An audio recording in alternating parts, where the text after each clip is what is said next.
नमस्कार दोस्तों, हम इस श्रृंखला को आगे बढ़ाएंगे और यहाँ पे हम बात करेंगे आज मॉक टेस्ट नंबर 7 के बारे में। जो लोग भी पहली बार यहाँ पर इस श्रृंखला के साथ जुड़ रहे हैं, इस वीडियो के साथ जुड़ रहे हैं, तो आपको बता दूं कि इससे पहले 6 सेट चैनल पे ऑलरेडी अपलोड है और सभी वीडियो के डिस्क्रिप्शन में इसका पीडीएफ भी डाला गया है, आप वहाँ से पीडीएफ भी डाउनलोड कर सकते हैं। चलिए हम सीधे प्रश्न पे आते हैं और आपको बता दूं कि प्रत्येक वीडियो की तरह यहाँ पर इस वीडियो में भी कुल प्रश्नों की संख्या जो है वो 20 है और इसका कट ऑफ मार्क्स रखा गया 15। यानी कि अगर आप 15 या फिर उससे अधिक सॉल्व करते हैं सही तो आपकी तैयारी को काफ़ी अच्छी मानी जाएगी।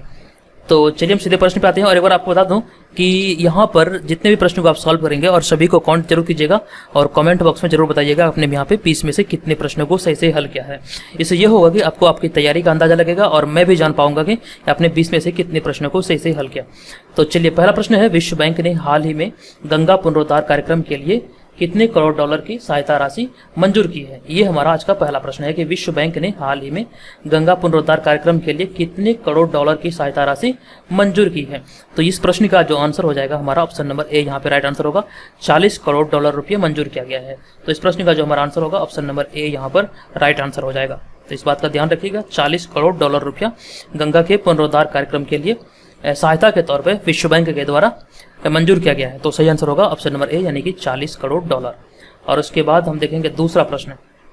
देखिए इस श्रृंखला की सबसे खास बात यह है कि आपके बीपीएससी सहित अन्य सभी कम्पिटेटिव एग्जाम, जैसे मान लीजिए बीपीएससी हो गया, इसके अलावा बिहार एसआई हो गया, तो ये सभी एग्जाम के दृष्टिकोण से, उसके अलावा एनटीपीसी हो गया, ये सभी एग्जाम के दृष्टिकोण से आपका ये करंट अफेयर्स काफ़ी महत्वपूर्ण है। आप प्रश्न की क्वालिटी को देखिए, आप खुद ही समझ पाएंगे क्योंकि इसमें चुनिंदे हुए सिर्फ करंट अफेयर्स डाले जाते हैं। तो अगला जो प्रश्न है, किस वरिष्ठ राजनयिक को जेनेवा में संयुक्त राष्ट्र और अन्य अंतर्राष्ट्रीय संगठनों के लिए भारत के अगले अस्थायी प्रतिनिधित्व के रूप में नियुक्त किया गया है। तो इसका जो नाम है यहाँ पे हमारा option number B right answer हो जाएगा, इंदिरामणि पांडे। इंदिरामणि पांडे को भी हाल ही में जेनेवा में संयुक्त राष्ट्र और अन्य अंतर्राष्ट्रीय संगठन के लिए भारत के अगले अस्थायी प्रतिनिधित्व के रूप में से नियुक्त किया गया। इसका नाम आप याद रखिएगा, ऑप्शन नंबर बी यानी कि इंदिरामणि पांडे इसका राइट आंसर हो जाएगा, ऑप्शन नंबर बी। चलिए उसके बाद हमारा तीसरा प्रश्न है यहाँ पर, यह भी प्रश्न काफी महत्वपूर्ण है। केंद्र सरकार ने हाल ही में कितने महीने के लिए पूरे नागालैंड को अशांत क्षेत्र घोषित किया है। तो ये अभी हाल ही का घटना है। अक्सर यहाँ पे अशांत क्षेत्र इसको घोषित किया जाता है, अफसफा लागू किया जाता है, हर बार लगभग यहाँ पे ऐसा होते रहता है। तो अभी हाल ही में केंद्र सरकार के द्वारा पूरे महीने के लिए कितने महीने के लिए नागालैंड को अशांत क्षेत्र घोषित किया गया है। तो इसका अगर बात करें तो ये 6 महीने के लिए घोषित किया गया अशांत क्षेत्र। नागालैंड को पूरे 6 माह के लिए केंद्र सरकार के द्वारा अशांत क्षेत्र घोषित किया गया है। तो इस प्रश्न का आप आंसर रखिएगा, याद रखिएगा, ऑप्शन नंबर बी। चलिए और उसके बाद अगला प्रश्न है, चौथा नंबर प्रश्न है, किस फुटबॉलर ने हाल ही में एटलेटिको मैड्रिड के खिलाफ अपने कैरियर का 700वां गोल पूरा किया।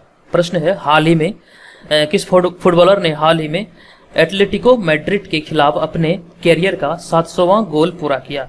तो इसका जो सही आंसर हो जाएगा वो हो जाएगा लियोनेल मेसी, जो कि अर्जेंटीना के खिलाड़ी हैं। ऑप्शन नंबर ए यहाँ पर राइट आंसर हो जाएगा, लियोनेल मेसी जो कि अर्जेंटीना के खिलाड़ी हैं। इन्होंने हाल ही में एटलेटिको मैड्रिड के खिलाफ अपने कैरियर का 700वां गोल पूरा किया। ऑप्शन नंबर ए यहाँ पर इस प्रश्न का राइट आंसर होगा। और उसके बाद हम बढ़ते हैं पांचवें प्रश्न पे। पांचवा प्रश्न है, आईसीसी के अध्यक्ष शशांक मनोहर के पद छोड़ने के बाद किसे चुनाव होने तक अंतरिम अध्यक्ष नियुक्त किया गया है। आप सभी को पता है आईसीसी का अध्यक्ष था शशांक मनोहर, इन्होंने अपने पद को छोड़ दिया था, इस्तीफा दे दिया था। तो उसके बाद अब किसे अध्यक्ष के तौर पर नियुक्त किया गया है। क्या कह रहा है क्वेश्चन में, पद छोड़ने के बाद किसे चुनाव होने तक अंतरिम अध्यक्ष नियुक्त किया गया है, इसका नाम क्या है, बताइए इसका नाम क्या होगा।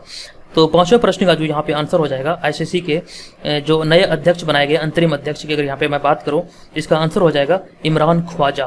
तो यहाँ पे ऑप्शन नंबर डी इसका राइट आंसर होगा, इमरान ख्वाजा को अंतरिम अध्यक्ष के रूप में नियुक्त किया गया है। आईसीसी के अंतरिम अध्यक्ष के तौर पर इसे नियुक्त किया गया है।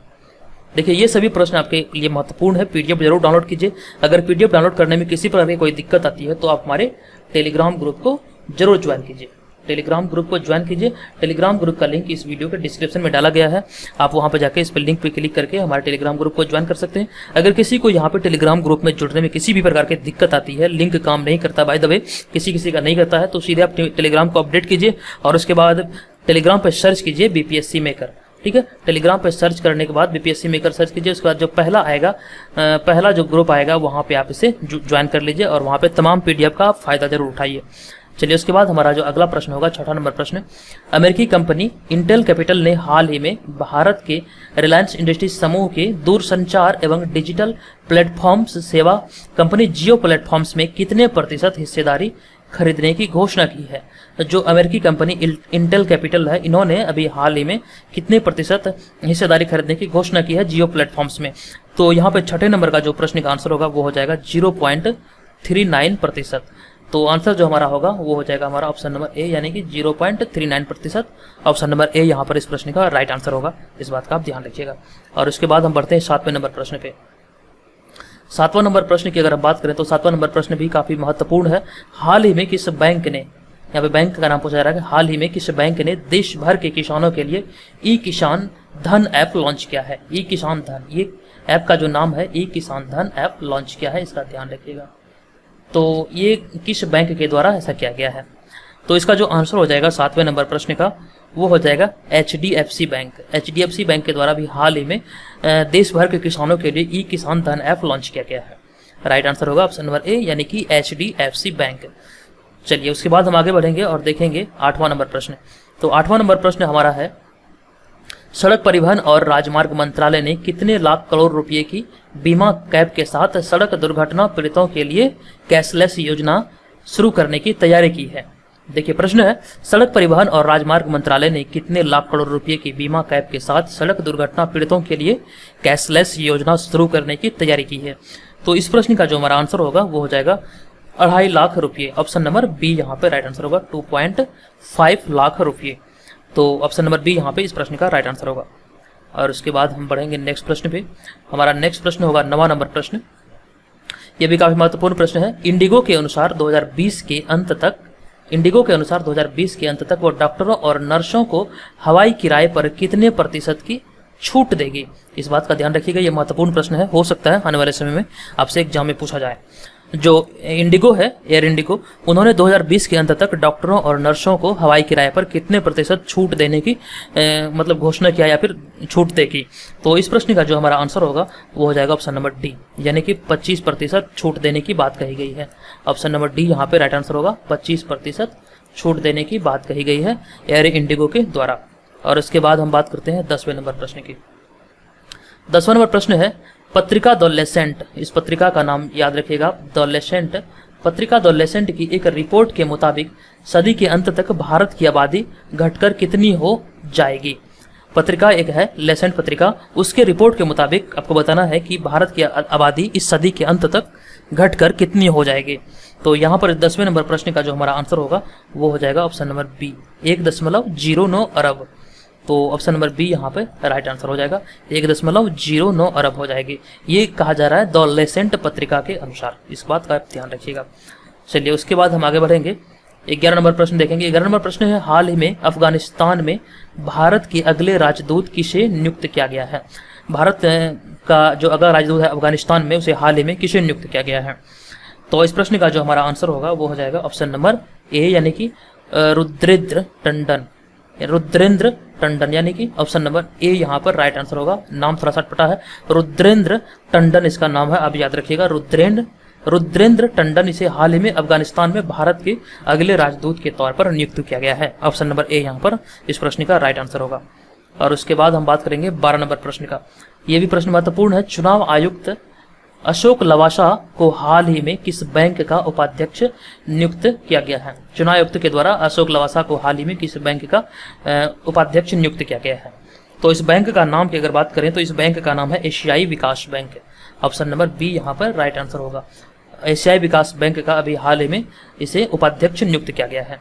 जो केंद्रीय चुनाव आयुक्त अशोक लवासा को अब एशियाई विकास बैंक का उपाध्यक्ष के तौर पर से नियुक्त किया गया है। तो इस बात का ध्यान रखिएगा, ऑप्शन नंबर बी यहाँ पर राइट आंसर हो जाएगा। उसके बाद चलिए हम आगे बढ़ेंगे और देखेंगे 13 नंबर प्रश्न। 13 नंबर प्रश्न भी हमारा काफी महत्वपूर्ण प्रश्न है। हाल ही में सुप्रीम कोर्ट कॉलेजियम ने पंजाब व हरियाणा, हिमाचल प्रदेश व कलकत्ता हाई कोर्ट के कितने अतिरिक्त जजों को अस्थायी जज बनाने की सिफारिश की है? ये महत्वपूर्ण प्रश्न है, गौर से इसे पढ़िएगा। हाल ही में सुप्रीम कोर्ट कॉलेजियम ने पंजाब व हरियाणा, हिमाचल प्रदेश व कलकत्ता हाई कोर्ट के कितने अतिरिक्त जजों को अस्थायी जज बनाने की सिफारिश की है? तो इस प्रश्न का जो हमारा आंसर हो जाएगा वो हो जाएगा ऑप्शन नंबर सी। यहाँ पर ऑप्शन नंबर सी यानी कि 9 जज के बारे में कहा जा रहा है। ऑप्शन नंबर सी यहाँ पर इस प्रश्न का राइट आंसर हो जाएगा। जो हाल ही में सुप्रीम कोर्ट कॉलेजियम के अनुसार ये मतलब सिफारिश किया गया है कि 9 जज जो हैं, जो पंजाब, हरियाणा और हिमाचल प्रदेश व कोलकाता हाई कोर्ट में है, उसे अस्थायी जज बनाने की सिफारिश किया गया है सुप्रीम कोर्ट कॉलेजियम के द्वारा। तो इस बात का ध्यान रखिएगा, इसका आंसर जो हो जाएगा ऑप्शन नंबर सी यानी कि 9 जज हो जाएगा। और उसके बाद 14 नंबर प्रश्न है, केंद्रीय स्वास्थ्य मंत्रालय ने हाल ही में किस बीमारी की पहली स्वदेशी वैक्सीन को मंजूरी प्रदान कर दी है? केंद्रीय स्वास्थ्य मंत्रालय ने हाल ही में किस बीमारी की पहली स्वदेशी वैक्सीन को मंजूरी प्रदान कर दी है? तो इस प्रश्न का जो हमारा आंसर हो जाएगा निमोनिया होगा, ऑप्शन नंबर बी। आप यहाँ पे गलती कर जाते, कोरोना को अगर आंसर करते तो इसका आंसर होगा निमोनिया। अभी तक कोरोना की कोई भी वैक्सीन नहीं आई है, आने की संभावना है लेकिन आई नहीं है। जो अभी हाल ही में वैक्सीन आई है वो निमोनिया की आई है। तो ऑप्शन नंबर बी यहाँ पे याद रखिएगा, ऑप्शन नंबर बी यहाँ पे राइट आंसर होगा। उसके बाद हम आगे बढ़ेंगे 15 नंबर प्रश्न पे। तो 15 नंबर प्रश्न है, हाल ही में बांग्लादेश में भारत का अगला राजदूत किसे नियुक्त किया गया? अभी मैंने अफगानिस्तान का बताया। और उसके बाद अगला प्रश्न है, हाल ही में बांग्लादेश में भारत का अगला राजदूत किसे नियुक्त किया गया है? तो इस प्रश्न का जो आंसर होगा, बांग्लादेश में भी भारत का जो अगला राजदूत के तौर पर नियुक्त किया गया है, इस प्रश्न का जो हमारा आंसर होगा वो हो जाएगा option number D. Option number D है Vikram Duraiswamy. Option number D, Vikram Duraiswamy को बांग्लादेश में भारत का अगला राजदूत नियुक्त किया गया है। तो 15 का ऑप्शन नंबर डी यहाँ पर इस प्रश्न का राइट आंसर हो जाएगा। और उसके बाद हम बढ़ते हैं 16 नंबर प्रश्न पे। 16 नंबर प्रश्न है, यहाँ पे आप देख सकते हैं, हाल ही में किस पूर्व ऑस्ट्रेलियाई तेज गेंदबाज को स्पोर्ट्स अड्डा ने अपना नया ब्रांड एम्बेसडर बनाया है? हाल ही में किस पूर्व ऑस्ट्रेलियाई क्रिकेटर की यहाँ पे बात किया जा रहा है कि पूर्व ऑस्ट्रेलियाई तेज गेंदबाज को स्पोर्ट्स अड्डा ने अपना नया ब्रांड एम्बेसडर बनाया है। तो इस प्रश्न का अगर हम बात करें आंसर की, इस प्रश्न का आंसर हो जाएगा हमारा ब्रेटली। ऑप्शन नंबर बी यहाँ पे राइट आंसर होगा, ब्रेटली। और उसके बाद बढ़ते अगला प्रश्न पे, विश्व सर्प दिवस, सांप दिवस, वर्ल्ड स्नेक डे किस दिन मनाया जाता है? विश्व सांप दिवस किस दिन मनाया जाता है? तो 17 नंबर प्रश्न का यहाँ पे हम बात करें, इसका जो आंसर हो जाएगा वो 16 जुलाई होगा। विश्व सांप दिवस प्रत्येक वर्ष 16 जुलाई को मनाया जाता है। ध्यान रखिएगा, आंसर होगा ऑप्शन नंबर सी। उसके बाद हम बढ़ेंगे नेक्स्ट प्रश्न पे। 18 नंबर प्रश्न है, हाल ही में किस राज्य की पहली महिला चुनाव आयुक्त नीला सत्यानारायण का हाल ही में निधन हो गया? प्रश्न महत्वपूर्ण है, बीबीआई है, आप ध्यान रखिएगा, ये बीबीआई प्रश्न है, ये आने वाले समय में आपसे एग्जाम में पूछे जा सकते हैं। ठीक है, तो ये बीबीआई प्रश्न है। हाल ही में किस राज्य की पहली महिला चुनाव आयुक्त जिसका नाम है नीला सत्यनारायण का हाल ही में निधन हो गया? ये किस राज्य की पहली महिला चुनाव आयुक्त थी? इस प्रश्न का हमारा आंसर होगा ऑप्शन नंबर बी यानी कि महाराष्ट्र। ऑप्शन नंबर बी यहाँ पे राइट आंसर होगा, महाराष्ट्र की ये पहली महिला चुनाव आयुक्त थी जिसका नाम है नीला सत्यनारायण। इसका हाल ही में निधन हुआ है। और उसके बाद 19 नंबर प्रश्न, इस प्रश्न का प्रश्न है, हाल ही में दिल्ली सरकार ने राजधानी में कितने वर्ष तक तंबाकू व तंबाकू मिश्रित उत्पादों की बिक्री व भंडारण पर पाबंदी लगा दी है? ये पाबंदी कितने वर्षों के लिए लगाया गया है दिल्ली सरकार के द्वारा तंबाकू व तंबाकू से जो मिश्रित उत्पाद बनकर तैयार होते हैं? तो जो इस पे पाबंदी लगाया गया है, अगर इसकी बात करें तो ये 1 वर्ष के लिए लगाया गया है दिल्ली सरकार के द्वारा, दिल्ली राजधानी में। ऑप्शन नंबर ए यहाँ पर राइट आंसर होगा। और उसके बाद हम बात करते हैं 20वें नंबर का, ये इस वीडियो का अंतिम प्रश्न है। तो 20वां नंबर प्रश्न है, हाल ही में पाकिस्तान और किस देश के मध्य पाकिस्तान अधिकृत कश्मीर के शुघोटी जिले में 700 मेगावाट की आजाद पट्टन जल विद्युत परियोजना के लिए एक समझौते हस्ताक्षर किए गए हैं? पाकिस्तान और किस देश के बीच में ये किया गया है? ये जो किया गया है ये पाकिस्तान अधिकृत कश्मीर में किया गया है। ये एक जिला है घुसौटी जिला, जहां पे 700 मेगावाट की आजाद पट्टन जल विद्युत परियोजना का उद्घाटन किया गया है। इसमें एक तो पाकिस्तान है और दूसरा देश जो है वो चीन है। ऑप्शन नंबर बी यहाँ पर इस प्रश्न का राइट आंसर होगा। तो आई होप कि यहाँ पर 20 में से आपने 15 से अधिक प्रश्नों को सॉल्व किया होगा। अगर यहाँ पे 15 से आपका ज़्यादा सही है तो आपकी तैयारी काफ़ी अच्छी लेवल की है। अगर आपका उससे भी कोई कम है तो आप इस श्रृंखला के वीडियो को रेगुलर देखिए, आपकी तैयारी काफ़ी अच्छी हो जाएगी, मेरा ये आपसे वादा है। यहाँ पे आपको इसी तरह के वीडियो आपके लिए प्रोवाइड कराए जाते हैं जो आपके आने वाले समय में आपके बीपीएससी, बिहार एसआई सभी एग्जाम के दृष्टिकोण से काफ़ी महत्वपूर्ण होते हैं। तो दोस्तों, आपके एक कमेंट से ही ये डिसाइड होता है कि आपको मेरा वीडियो कैसा लगा। वीडियो में जाइए और कमेंट करके बताइए कि ये वीडियो आपको कैसा लगा। मिलेंगे नेक्स्ट वीडियो में, तब तक के लिए आप चैनल को सब्सक्राइब कीजिए, वीडियो को लाइक कीजिए और अपने दोस्तों के साथ जरूर शेयर कीजिए। चलिए, धन्यवाद।